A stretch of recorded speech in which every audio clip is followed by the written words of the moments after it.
You believe you are a good person. You believe that you possess a solid, unshakable moral compass. You tell yourself that if you had been a guard at Auschwitz, you would have been the one to smuggle bread to the prisoners. You tell yourself that if you had stood in the town square during a witch hunt, you would have been the one to scream for sanity. You are lying. You are not good. You are simply untested. You have never been pushed to the edge where your morality becomes a liability and your cruelty becomes a survival mechanism. You are good because the electricity is on, because the police answer the phone, because your stomach is full, but strip away the comfort. Remove the laws, give you a mask, a uniform, and permission to do harm, and you would be terrified by the monster staring back at you in the mirror. Today, we are going to dissect the most uncomfortable truth of human nature. We are going to open the door to the basement of your psyche. The Lucifer Effect. It is not a theory about them, the psychopaths, the criminals, the anomalies. It is a diagnosis of you. Most people move through life asleep.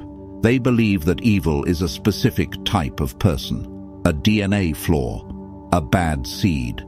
They divide the world into black and white, heroes and villains. This is a childish fantasy, and it is dangerous, because the person most capable of great evil is not the psychopath. It is the ordinary man who believes he is incapable of it, because he never sees it coming. By the end of this video, you will no longer look at the news, history, or your own neighbors the same way. We are going to dismantle the illusion of your character. We are going to expose the specific psychological triggers that can turn a loving father into a torturer in less than 72 hours.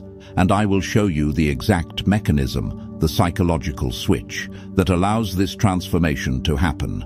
But more importantly, I will teach you how to deactivate it. Because unless you understand the darkness you carry, you are not a good person. You are just a harmless one. And there is a massive difference. Stay with me, because what we are about to discuss is not just psychology. It is an exorcism of the lies you've been told about yourself. Let's begin with the mistake everyone makes, the fundamental attribution error. This is the psychological flaw that blinds you.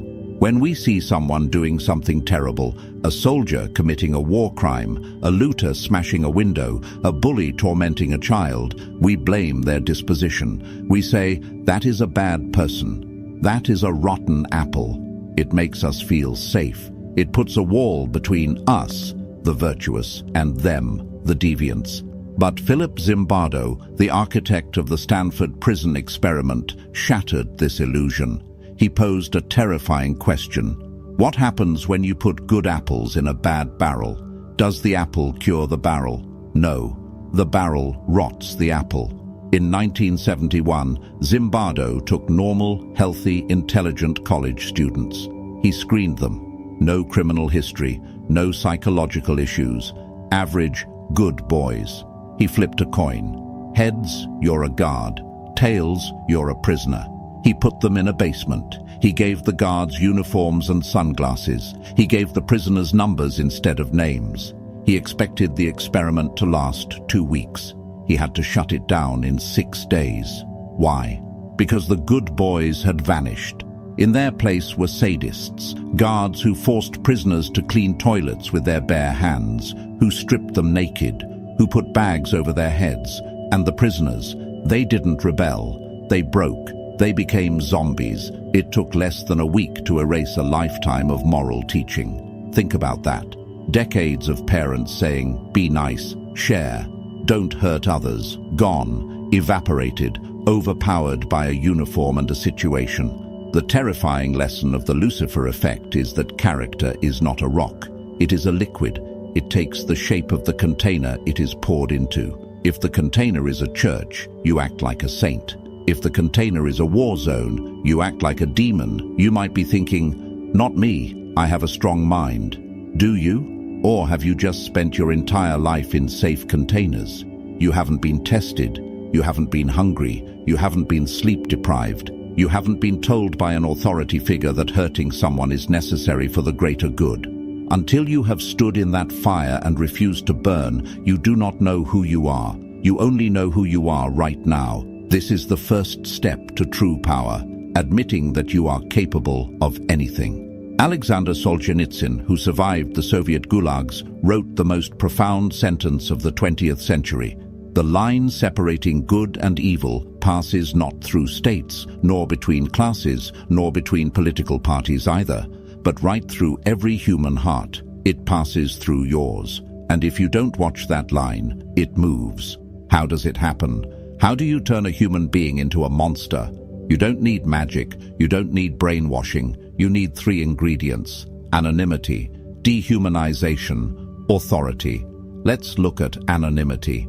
In the Stanford experiment, the guards wore reflective sunglasses. Why? Because eye contact is the bridge of empathy. When I can't see your eyes and you can't see mine, the bridge collapses. I am no longer a person. I am a force. You are no longer a person. You are an object. The internet is the largest Stanford prison experiment in human history. Why do people type things on Twitter that they would never say at a dinner table? Because the screen is the reflective sunglasses, the avatar is the mask. Oscar Wilde said, "Man is least himself when he talks in his own person. Give him a mask and he will tell you the truth." The mask doesn't hide the monster. The mask liberates it. When you feel anonymous, your accountability dissolves. You enter a state called de-individuation. You are no longer John or Sarah. You are the party, the movement, the group. And groups do not have a conscience, only individuals do. When you surrender your individuality to a crowd, you surrender your morality to the mob. Then comes dehumanization. This is the mental hack that allows you to kill without guilt. You cannot hurt a human being. It goes against your biology. We are wired for empathy. So before you hurt them, you must change what they are in your mind. You don't call them people, you call them rats, cockroaches, infidels, trash, enemies. You strip away their complexity. You reduce them to a label. Once they are a label, they are no longer human. And if they are not human, moral rules do not apply. Look at the language used in politics today. Look at the language used in corporate boardrooms. Human capital, resources, collateral damage. It is all designed to numb the sting of empathy. It is an anesthetic for the soul. And finally, the most dangerous ingredient, authority. Stanley Milgram showed us this. He told participants to shock a stranger in the next room every time they got a question wrong. The stranger screamed, begged for mercy, eventually went silent. The participants sweat. They trembled. They didn't want to do it. But there was a man in a white lab coat standing behind them, and the man didn't put a gun to their head. He didn't threaten them. He just said, "Please continue. The experiment requires that you continue." And 65% of people went all the way to 450 volts, a lethal dose. Why? Because we are trained from birth to obey the man in the coat, the teacher, the policeman, the boss. We outsource our conscience. We tell ourselves, "I am not responsible. I am just following orders. I'm just doing my job." That phrase, "I was just doing my job," has filled more graveyards than any disease in history. It is the mantra of the passive evil. The bureaucrat who signs the paper that starves a village. The engineer who ignores the safety flaw to save the company money. They aren't evil. They are obedient. And in the wrong system, obedience is a deadly sin. You don't wake up one morning and decide to be evil. It is never a cliff jump. It is a slippery slope. It happens in increments. The Lucifer Effect is a seduction. It starts with a foot in the door. Imagine you are at work. Your boss asks you to do something slightly unethical. Just a little lie on a report. You feel a twinge in your gut, but you rationalize it. It's no big deal. Everyone does it. I need this job. So you do it. You have just crossed a line. And the moment you cross it, you have to justify it to yourself to protect your ego. This is cognitive dissonance. Your brain cannot handle the conflict of, "I am a good person," and "I did a bad thing." So it rewrites the narrative. It wasn't a bad thing. It was necessary. It was actually the right thing to do. Now, your baseline has shifted. The next request is slightly worse, but you've already said yes to the first one. To say no now would be to admit you were wrong before, so you say yes again, step by step, compromise by compromise. You walk down into the abyss, and at each step you tell yourself you are still a good person. This is how corruption works. This is how affairs start. This is how atrocities happen. The guard in the prison didn't start by beating the prisoners. He started by speaking rudely to them. Then he pushed one. Then he hit one. Then he tortured one. Evil is a process. It is the accumulation of small silences. The times you didn't speak up. The times you looked away. The times you chose comfort over truth. Edmund Burke said, "The only thing necessary for the triumph of evil is for good men to do nothing." But it's worse than that. When you do nothing, you are not just a spectator. You are the soil in which the evil grows. Your silence is consent. Your passivity is permission.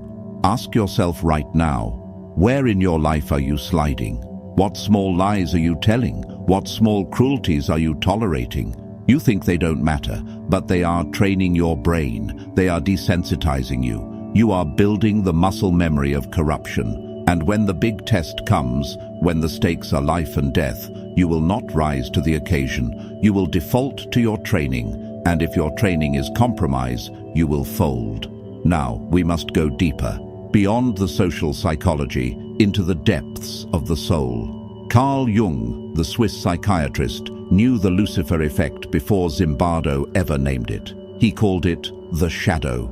We all have a persona, the mask we wear for the world, the polite, civilized, smiling face. But behind that mask is the shadow. Everything you deny about yourself, your aggression, your lust, your envy, your capacity for violence, you shove it down into the dark. You pretend it doesn't exist. You think that by denying your darkness, you are killing it. You are wrong. By denying it, you are feeding it. You are giving it autonomy. The shadow grows in the dark. It festers. And because you refuse to look at it, you don't recognize it when it takes over. This is why the nicest people are often the most dangerous when they snap. They have no relationship with their own aggression. They have no control over it. Jordan Peterson famously said, "You should be a monster." And then he added, "And then you should learn how to control it." This is the paradox of goodness. A rabbit is not virtuous because it doesn't eat the wolf. A rabbit is harmless. It has no choice. Virtue requires choice.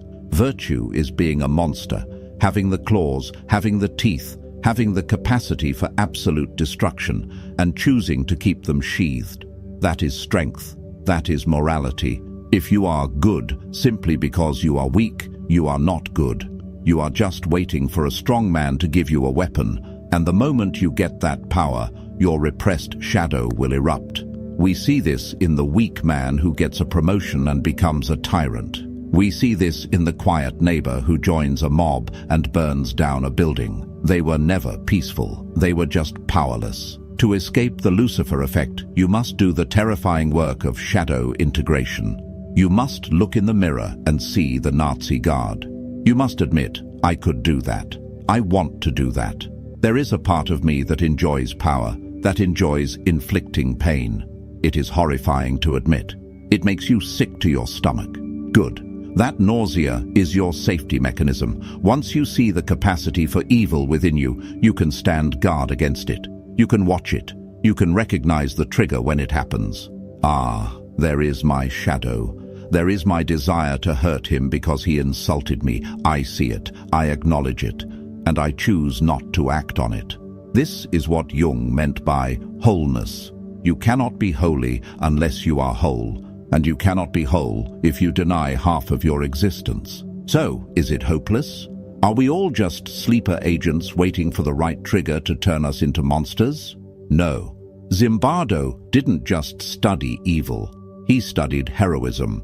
He found that just as there is a slippery slope to evil, there is a path to heroism. But it requires a different kind of thinking. It requires what he calls the heroic imagination. Most people think heroes are special. Superman, Wonder Woman, chosen ones. This is another lie that keeps you passive. If heroes are special, then you don't have to be one. You're just normal. But real heroes are not special. They are ordinary people who made a split-second decision to act when everyone else froze. They are the outliers, the deviants. To resist the Lucifer effect, you must be willing to be a social deviant. You must be willing to be the weirdo, the one who ruins the dinner party by pointing out the elephant in the room, the one who refuses to laugh at the cruel joke, the one who says no when the group says yes. This is incredibly difficult because we are wired to belong. Evolution taught us that if you are kicked out of the tribe, you die. So, social rejection feels like death. That is why it is so hard to stand up against a group. Your body screams danger. Your cortisol spikes. You sweat. But you must learn to override that instinct. You must train for heroism the way you train for a sport. You don't wait for the burning building to decide if you are brave. You practice in the small moments, the daily heroism. When you hear gossip, do you join in or do you kill the conversation? When you see someone being bullied online, do you scroll past or do you say something? When you make a mistake, do you cover it up or do you own it immediately? These are the reps. You are building the muscle of non-conformity. You are getting used to the discomfort of standing alone, and you need to understand the concept of the pause. The Lucifer effect relies on speed. It relies on you reacting without thinking. The system pushes you. Do it now. Sign here. Shoot him. Hurry. Evil thrives in urgency. The hero pauses. He steps back from the situation. He engages his frontal cortex. He asks, what is actually happening here? Why am I doing this? Does this align with who I claim to be?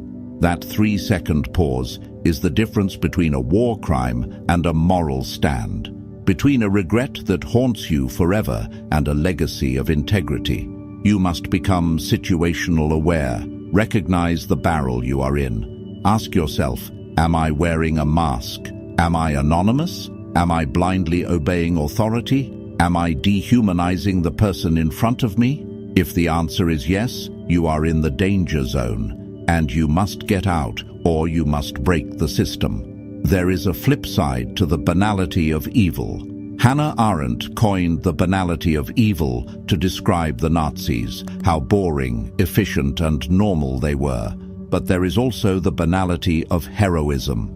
It means that heroism doesn't look like a movie. It looks awkward. It looks lonely. It looks like trouble. When you refuse to conform, people won't applaud you. They will hate you because your integrity acts as a mirror to their corruption. When you stand up, you make them look bad for sitting down, so they will attack you. They will call you self-righteous, difficult, crazy. They will try to cast you out. This is the price. You have to decide if you are willing to pay it.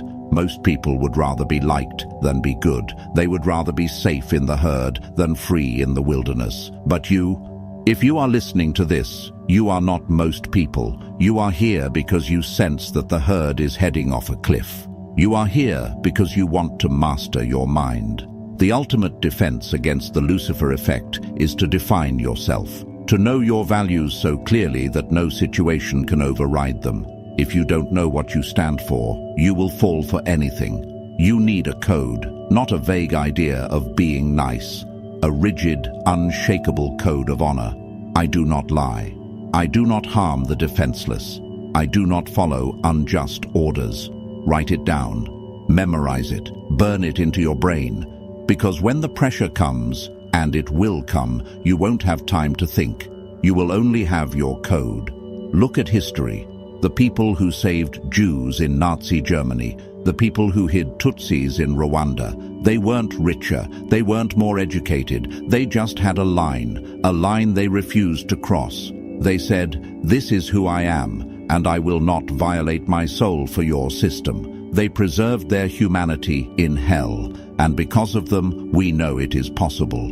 You have that potential, but you also have the potential to be the guard, the torturer, the bystander. Never forget that. Hold both truths in your hands. I am a monster, and I am a hero. The battle between them is fought every single day, in every email, in every interaction, in every choice. It is not fought on a battlefield, it is fought in the silence of your own skull. So, why do good people turn evil? Because they don't know they can. Because they are sleepwalking through a minefield. Because they trust the system more than they trust their own conscience. But now, you are awake. You have the knowledge that Zimbardo discovered in that basement. You have the map of the minefield. You know that the uniform is a lie. You know that the authority is fallible. You know that the shadow is waiting. This knowledge is a burden. It means you no longer have the excuse of ignorance. If you act cruelly now, it is a choice. If you follow the mob now, it is a choice. But it is also a liberation, because it means you are no longer a puppet of your environment.